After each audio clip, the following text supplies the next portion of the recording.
రాత్రి పడిందా? అది వచ్చిన వాళ్ళందరికీ 1, 2 ఇస్తున్నా, టెస్ట్ చేస్తున్నా. ఎందుకంటే మీరు ఎదుర్కోగలరా లేదా? నేనైతే చంద్రబాబు, జగను, పవన్ వీళ్ళందరినీ ఏ విధంగానే ఎదుర్కోగలను. నేను అన్ని విధాలా ఎదుర్కోగలను.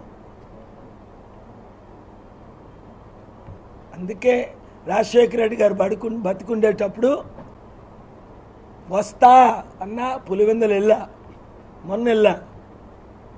ఎవ్వరికి జడవను, దేవుడికి తప్ప, నా యేసు ప్రభువుకి తప్ప ప్రపంచంలో ఎవరికి జడవను. ఎంత ప్రెసిడెంట్కైనా వార్నింగ్ ఇస్తా, ఎంత ప్రైమ్ మినిస్టర్కైనా వార్నింగ్ ఇస్తా. ఇలాంటోడు కావాలా? గుండె గూయించుకున్నోడు కావాలా? గుండె గీసినోడు కావాలా?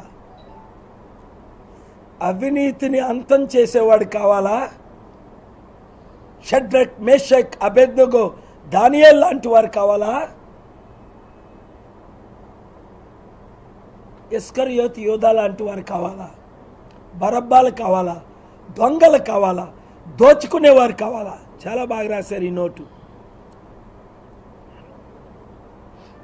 శాంతి స్థాపన మీ అందరి కోసం అంటే మనందరి కోసం ఒక అవినీతి లేని రాజ్యాన్ని తీసుకురావాలని సంకల్పంతో మీ అందరినీ తలను వంచి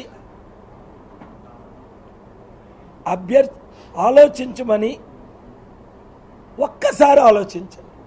ఎందుకన్నాను మరోసారి చెప్పండి. ఆయన పేరు రఘురామకృష్ణరాజు గారు ఓటు నాకు పడుతుందన్న 100కి 100 పాలు అది నాకు నమ్మకం ఉంది. ఎందుకంటే ఆయన బూత్లోకి వెళ్ళిన తర్వాత అవినీతి ఫ్యాన్కు ఓటు వేయలేరు. ఆయన నీతిపరుడేనా? ఇంకో ఛాలెంజ్ చేస్తున్నా, అవినీతి ఫ్యాన్ అని వదిలేసి వచ్చామనండి, రేపు ప్రజాశాంతి పార్టీలో జాయిన్ అవ్వమానండి, నేను ఎంపీగా విత్డ్రా చేసుకుంటాను. నర్సాపూర్లో ప్రజాశాంతి పార్టీ తరఫున ఆయన నిలబెట్టేస్తా.